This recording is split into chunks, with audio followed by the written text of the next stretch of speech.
Hi, welcome to the Lone Star Plate Podcast. I'm your host, Patrick Scott Armstrong. The Lone Star Plate Podcast is produced by TexasRealFood.com.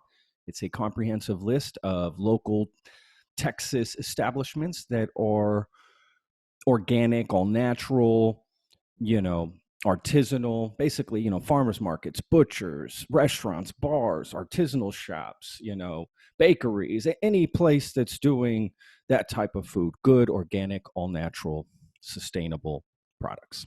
So it also has recipes, videos, cool blog where you can just learn different stuff. Just a great website with a lot of resources. So check it out, TexasRealFood.com, and just put in your zip code or your city and just find out what's near you. Really cool.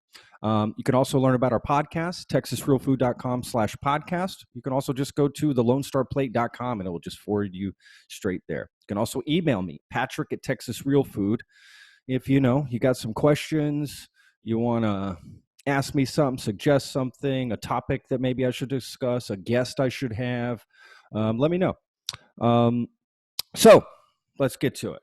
Got basically an update. This is a cool episode. If you're watching, you could see the shirt I'm wearing. If you're listening, you can't, but I'm basically wearing a celebratory shirt, sort of my Hawaiian, beach, because we are celebrating today. There's going to be some important news announced when this goes public. So when you're hearing this, the news has been announced. And I'm going to let our guests basically go over it. But basically, just a few episodes ago, we had Kareem Hajjar on, and he was talking about his Facebook group and basically a movement, more than a Facebook group. The movement, it just happens to have a Facebook group and an Instagram. Margs For Life TX. So Margs being margaritas. And basically the whole idea was getting restaurants and bars and stuff to be able to sell to-go cocktails with the actual liquor that they have in their bars in the drink. So you get the liquor in the drink already, not a little mini bottle on the side. So anyway, he's been fighting to try to get that passed so that restaurants and bars will be able to do that. We're talking a lot of money. It would save a lot of jobs, a lot of people. I mean, just it made zero sense to not do it, right? It just seems so obvious to anybody you explain to in the industry. So he's been pressing really hard, and it looks like it's going to happen. So I'm going to let Kareem sort of update on what's going on with that. And we're basically just going to go over that and let him just give you updates on what's happening. So it's some good news. I mean, we're celebrating as far as I'm concerned. So this is good, something he fought for, and just super mad respect for the guy. So let's talk to Kareem and let's get an update.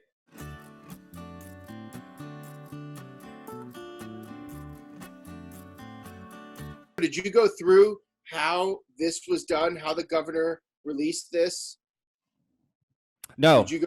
Oh, no. You did not? No. I just basically, I want you to, I basically just explained what you were trying to do, right? And then that there was just an update and that we were going to talk about it. So, boom. Got it. Well, I think it's really cool how the governor did it. Yeah. Because he did a couple different things, and so at least we'll do it the short version of how he did it. So the way he did it was through his executive order that he issued last Friday, April 17th, that goes into effect tonight at 12:01. Well, when you hear this, it will already be the day. It will be yes. It'll In be Friday. 12:01 on April 24th, an order went into effect that he put together on April 17th that talked about reopening services.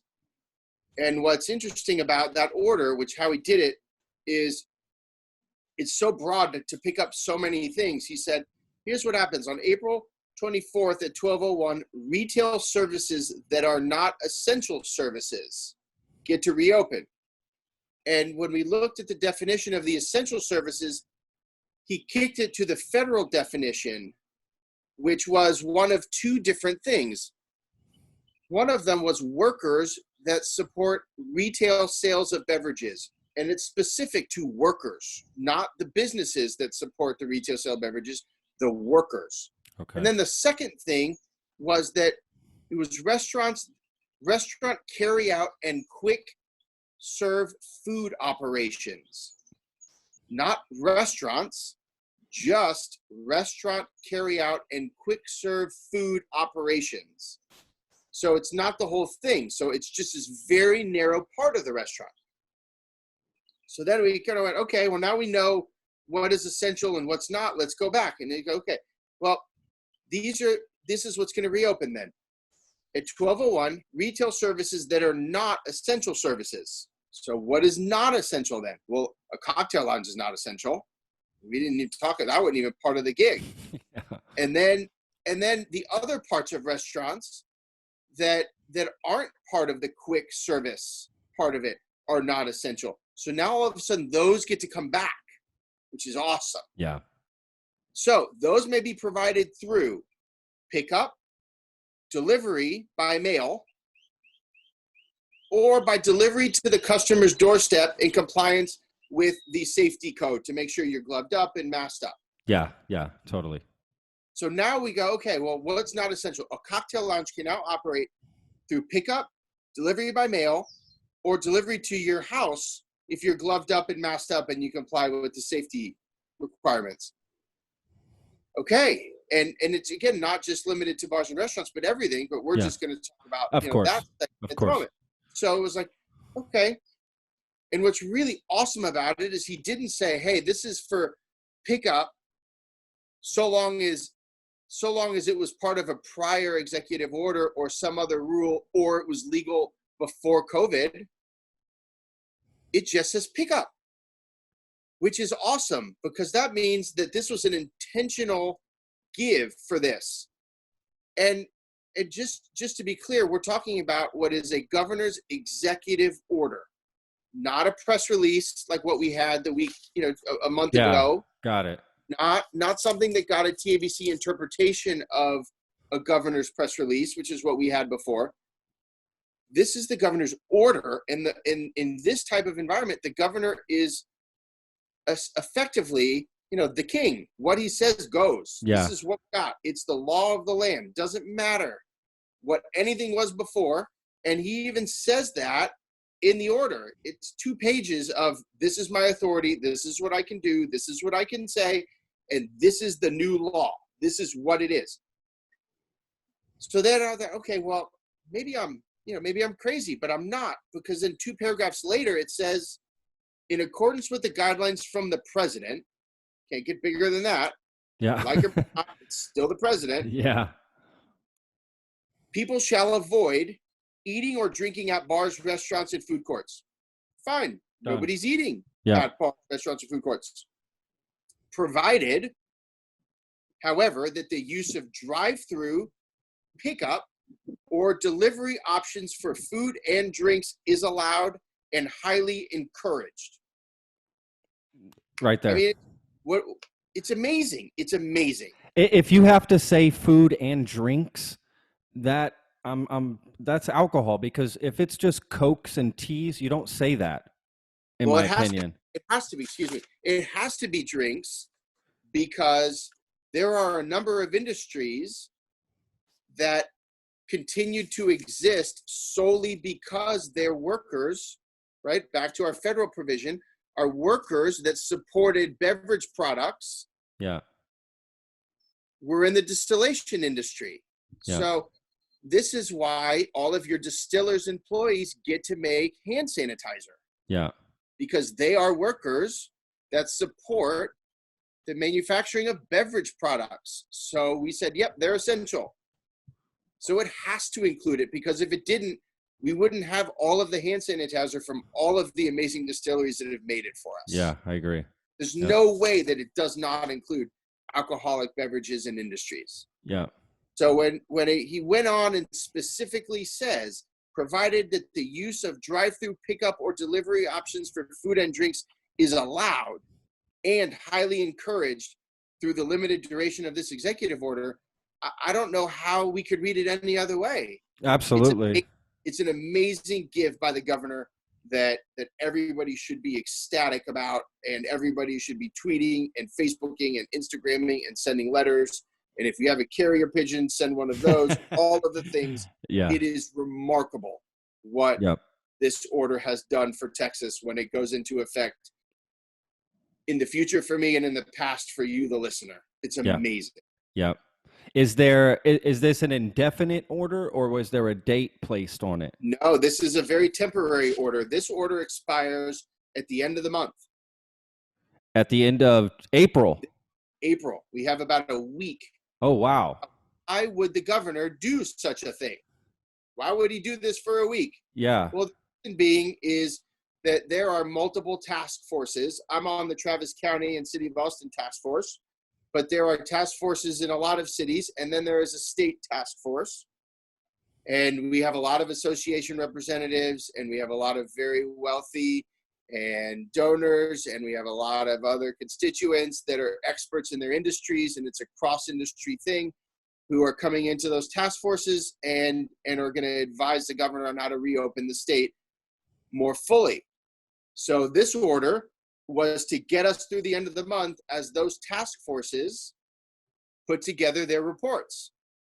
So as we start into the first step of this order, we need to, as citizens of the state and business owners of the state, take full advantage of that order. Yeah. So that we can bring dollars back to the economy.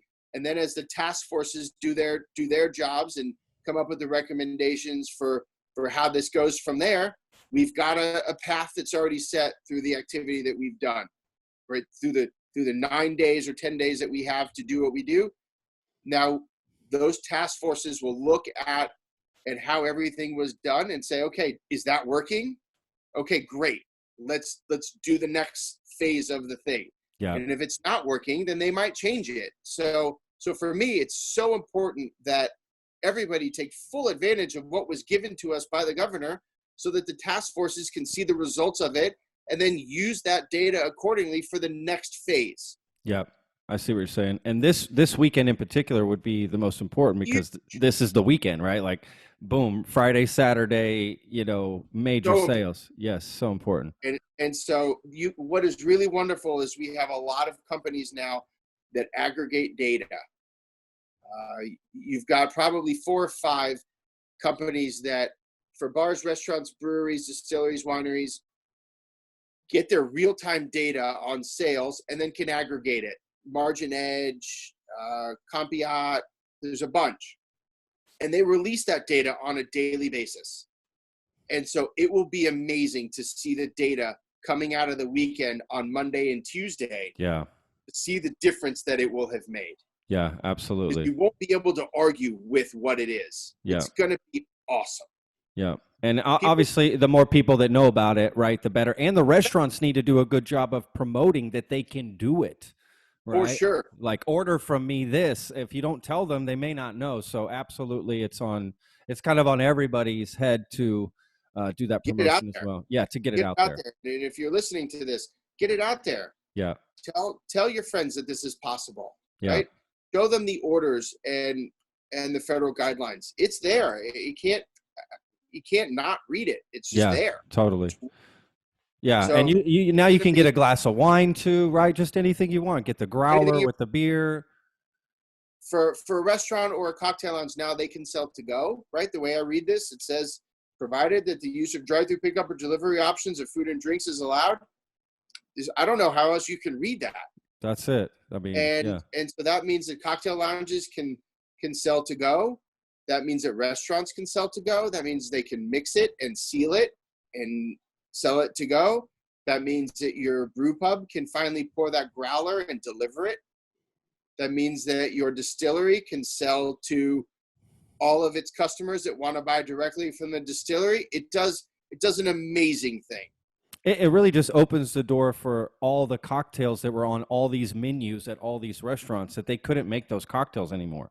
Because I'm sorry, but there's just very few cocktails where you can put the liquor aside and then make something, and you just, when you get home, add it together.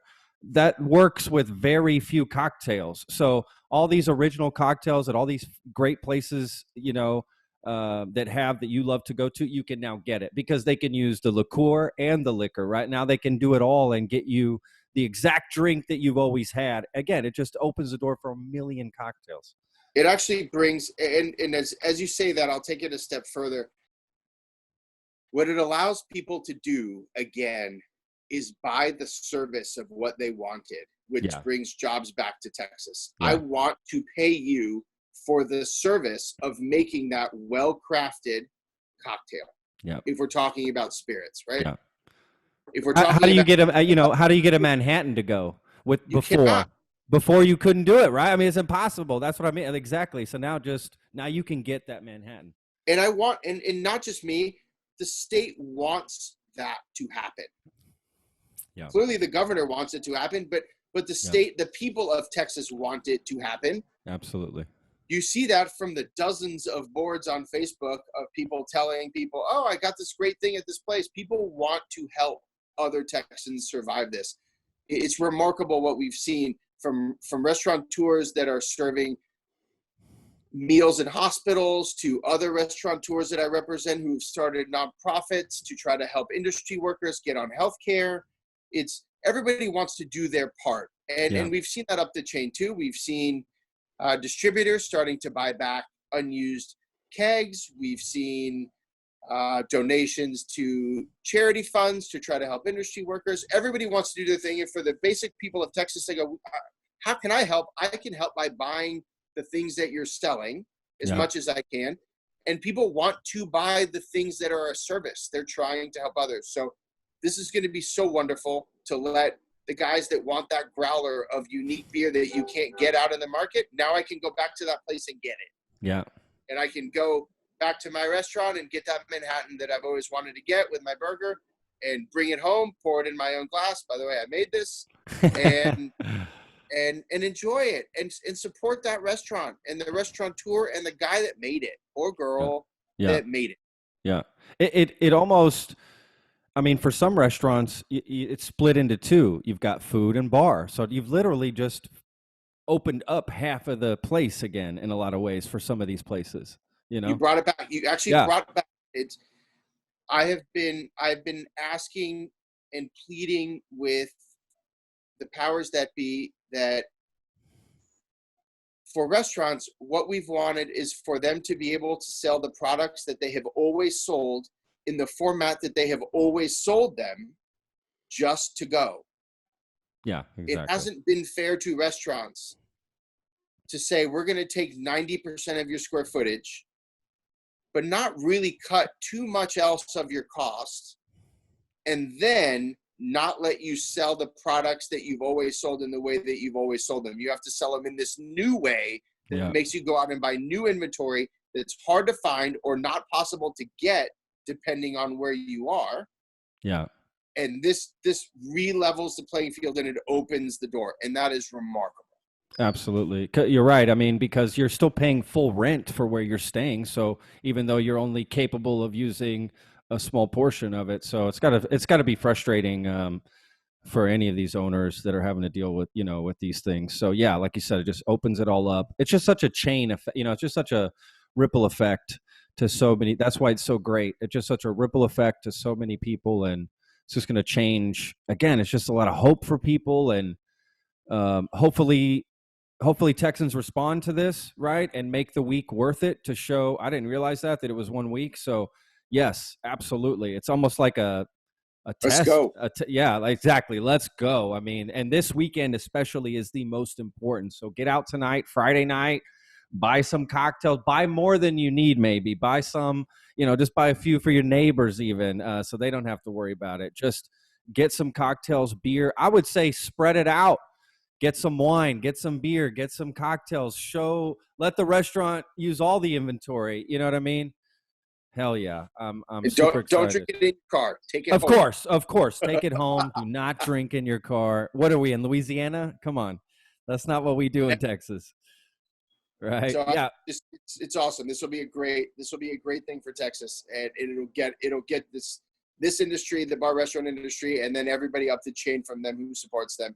We didn't even touch on all the other industries, the little PR companies and the linen companies. And I mean, it's just so many people benefit from this by having more people in the kitchen means more uniforms need to get clean. I mean, more linens need to get clean. That's a good point.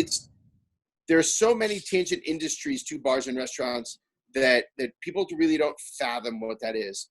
Bars and restaurants failing means retail fails because we become a service industry or service retail, right? Yeah. It's a service retail now. You go to, remember back when you were a kid, you'd go and you had hardware stores. You don't have hardware stores. You now have an acupuncture place and a massage place and a spa and a nail salon. They're all service industry places. And so if you lose the restaurant, you lose retail real estate. And if you lose retail real estate, which is very real. Yeah, right now it is. You're right. You'll lose independent banks. Oh, Right? shit. You're All right. of your independent banks, all the people that just funded those PPP loans for all those guys go away if retail real estate goes away, because that's who funds those loans. Yeah, totally. So much writing on this industry that, I mean, again, that's why this is such a big deal. Like, this is why this order was so needed, and I'm just so pumped it's here.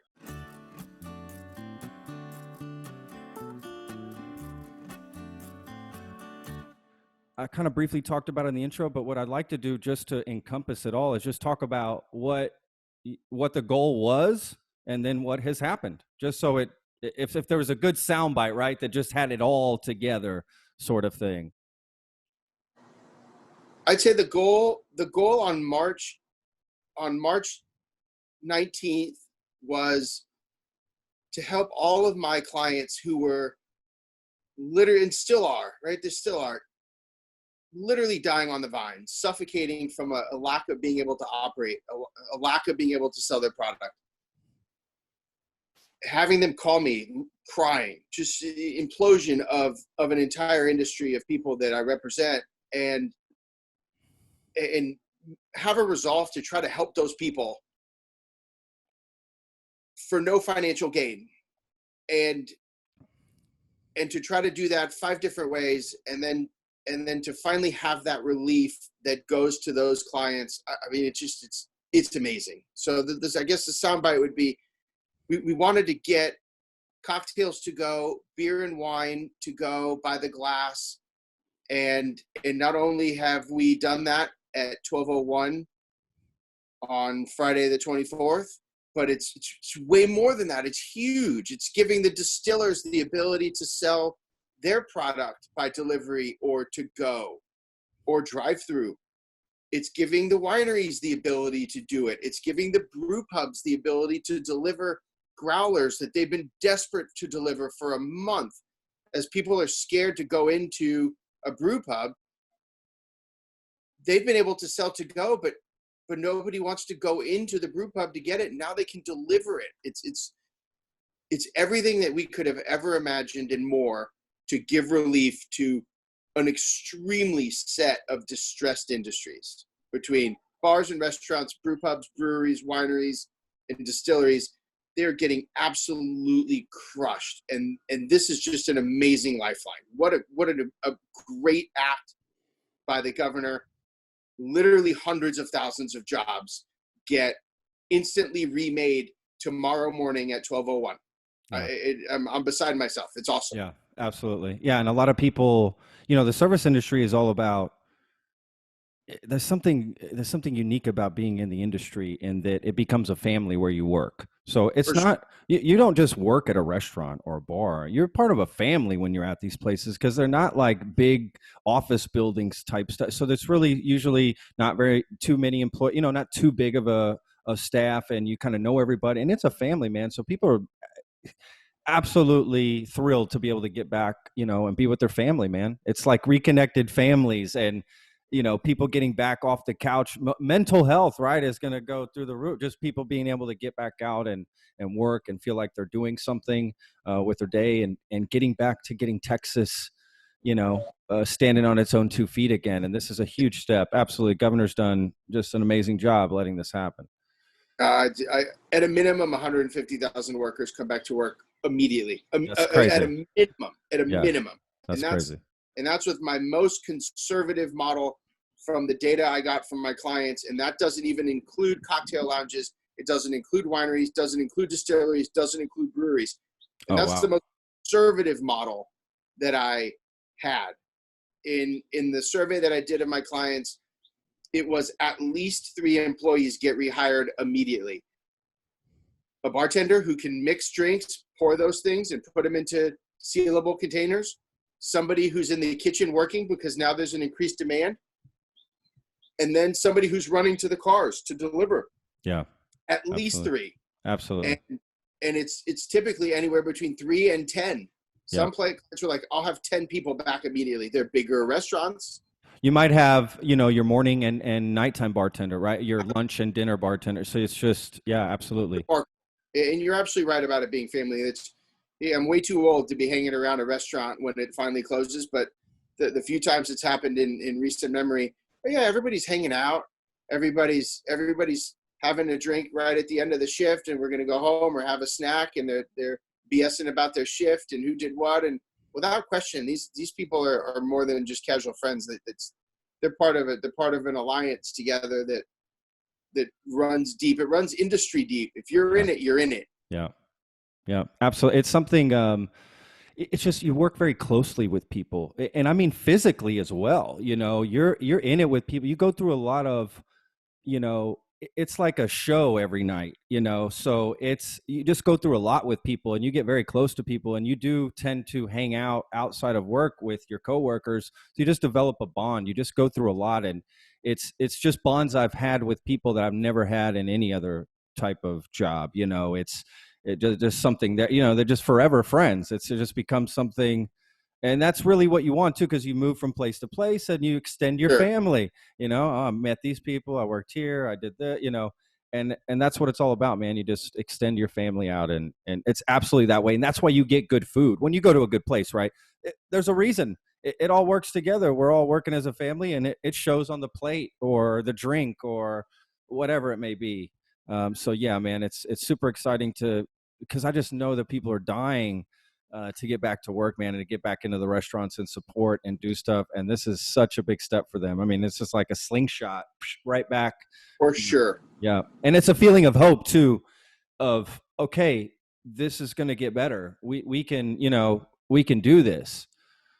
So it's instant. It is remarkably it'll be remarkable how quickly you will have places reopening to go, right? To be clear, it's only to go. Sure, but absolutely. It will be remarkable how quickly you'll have so many places reopened because of this.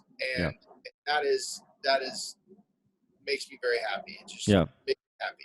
Absolutely. It kills so many birds with one stone. They get to use their inventory that's been sitting there, they've been dying to use. And that in itself is a ripple effect to the other businesses that they then have to now start ordering from. For sure. Now I got to start ordering this stuff. And like you said, they got to bring on more employees to handle that. I mean, it's a win-win.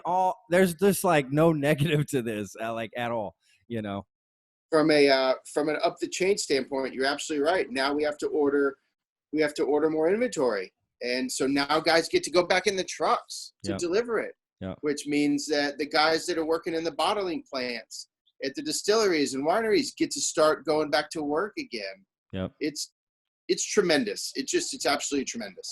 Yeah, I agree. Yeah. It's, I wonder, and this is part of something bigger too. So there's other businesses that are allowed to sort of open as well, right? And For sure. Start getting stuff going. Are salons and stuff like that, or no?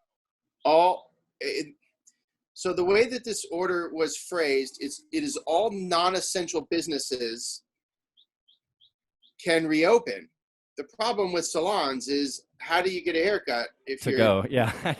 And so it's really going to be, I got it. I did it. Yeah, you did.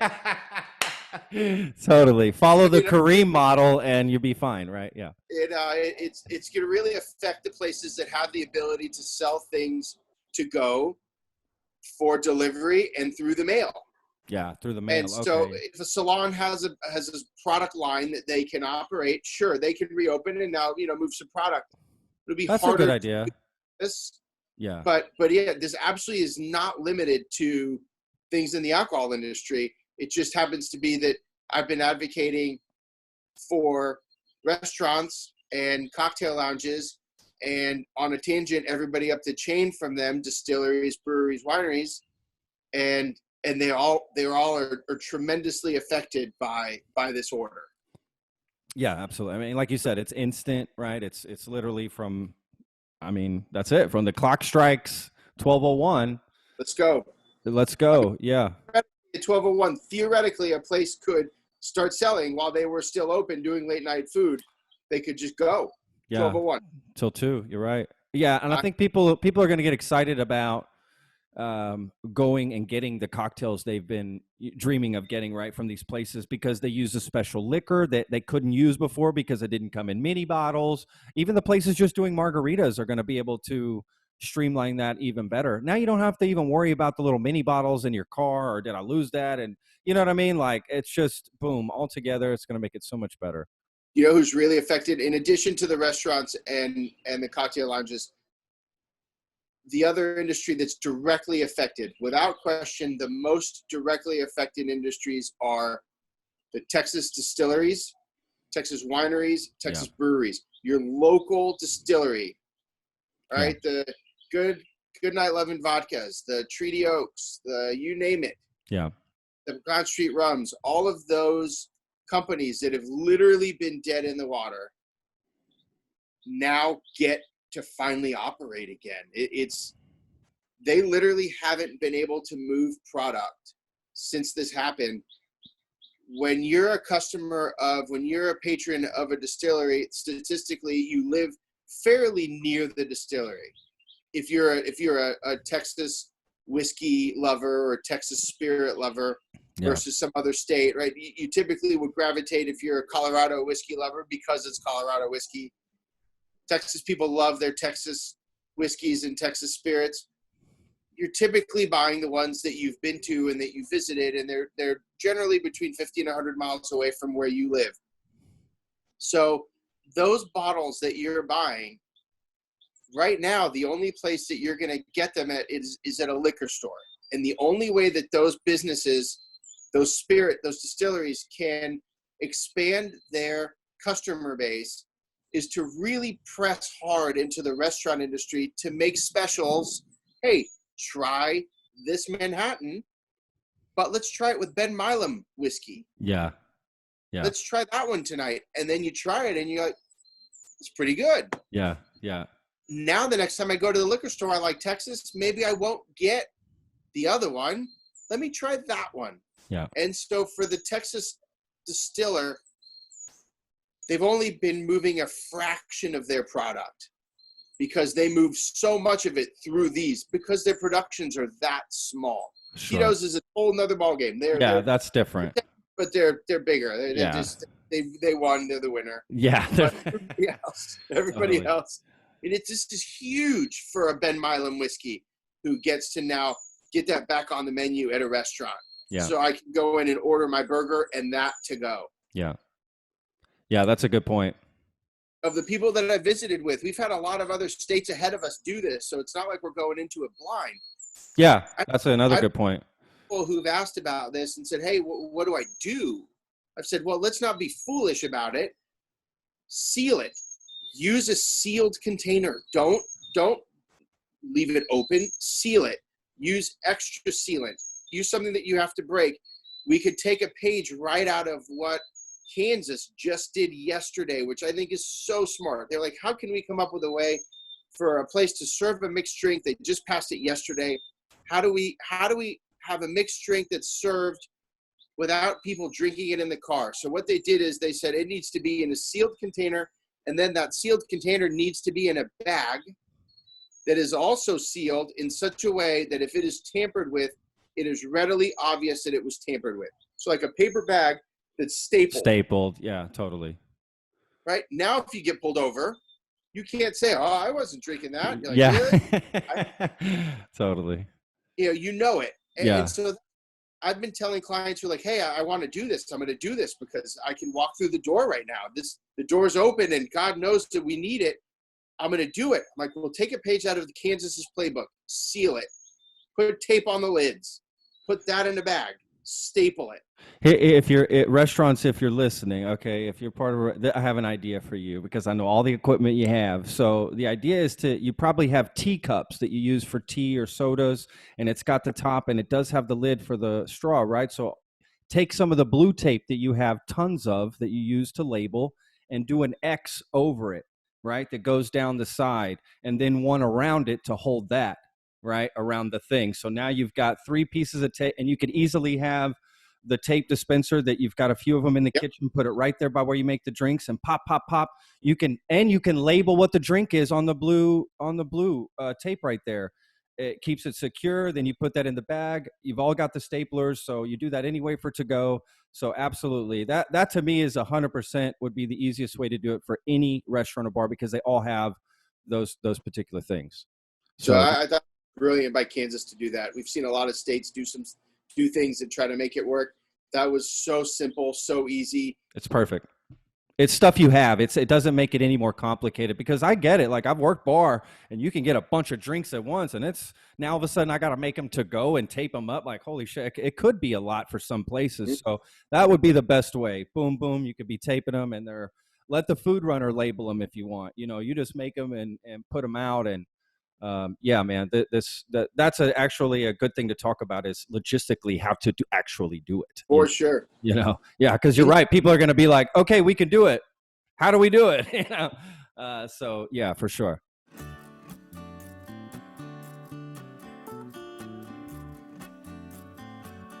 Been working so hard, not to blow up your head or anything, but you've been working really hard on this, and pushing a lot of people, man. And I'm sure everyone from the industry, I know myself, just thanks you for this, because you do have skin in the game, but at the same time, man, you've gone way above and beyond to try to really push this through and spearhead it. And someone, the movement needed a leader, and you just took it by the horns and went for it, man. And I see you every day working so hard on this and just doing so much. And you're not getting paid for it. You're probably not getting, I'm sure you're getting a few thanks here and there, but I know you do it from just the bottom of your heart, man, because you care.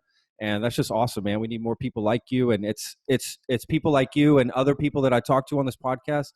It's y'all. It's because of y'all that we get through this. That's the honest truth. So it's everybody's trying, at least most people anyway, but I'd say everybody's trying to figure out their thing. This just happened to be my thing.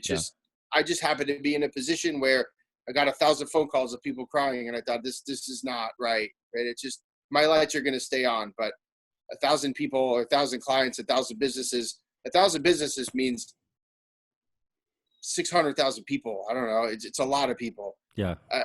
I can't deal with that, and so it just I'm a lot of things, but ethical is one of them, and so at the end of the day, it's just, we had to do it. We have to do it, and it's here. And so now we need to take full advantage of it and thank the governor, because without his order, it wouldn't have happened. So it's everybody needs to tweet at the governor and tell him thank you for this. Instagram at the governor, thank you for this. He's the only guy in Texas that could have done it. Literally, it's the only person that could have done it. So it's remarkable that he did it. Yeah, that's awesome. That's awesome. Hundreds of thousands of jobs, literally instantly, hundreds of thousands. Wow, that's amazing. That's amazing. Yeah, that is amazing. Absolutely. So, I don't know. Is there anything else, Kareem, you want to tell people they need to do, or any? No, support your restaurants. If you're a restaurateur, understand the door that has been opened to you, effective 12/01 on April 24th. Take full advantage of it. Be responsible. We're in a crazy time where things shift by the day, by the hour. And so we need to be aware of that. And so we need to act even more prudently than we were before, while taking full advantage of what's been offered to the bar and restaurant, distilleries, breweries, wineries by the governor. Take full advantage of it, because it is this 10-day period, this 7-day period before we get to May, that will show the task forces that this is for real, that it was needed. And so as a result, everybody needs to get out, be responsible, and support those industries. Yeah. And those industries need to be aware that this is a thing. Yeah. And that it's possible. Yeah. And go from there. Yeah. Yeah. That's awesome, man. Well, great, Kareem. I really appreciate you coming on, man, to, give us an update on this and celebrate. And it's an opportunity, right? This isn't like you said, let's go. It's an opportunity. So let's do this, man. I'm really glad you came on, and I'm glad we got to update on this. And again, thank you for all your hard work on this, dude. I mean, you're welcome. Maybe we'll see how this rolls out, and do a little mini one in a few weeks or something and see what happened. Absolutely. We're going to have to update and, I'm pumped. I'm so pumped. I hope we do this again middle of May and restaurants are back on their feet and we don't have 80% of sales loss from year over year. We're at half, right? What an accomplishment that would be. Oh, that would be so great. Next time we're talking about the good sales that came out of this, right? Like I'm with you. I would love to have that kind of podcast. That would be uplifting. So thank you for having me on tonight. Absolutely, Kareem. All right, brother. Well, enjoy the rest of your evening in your Manhattan. I'll do it. And stay safe, brother. We'll talk soon. Thank you, sir. All right, brother. Good night. Good night. Bye-bye.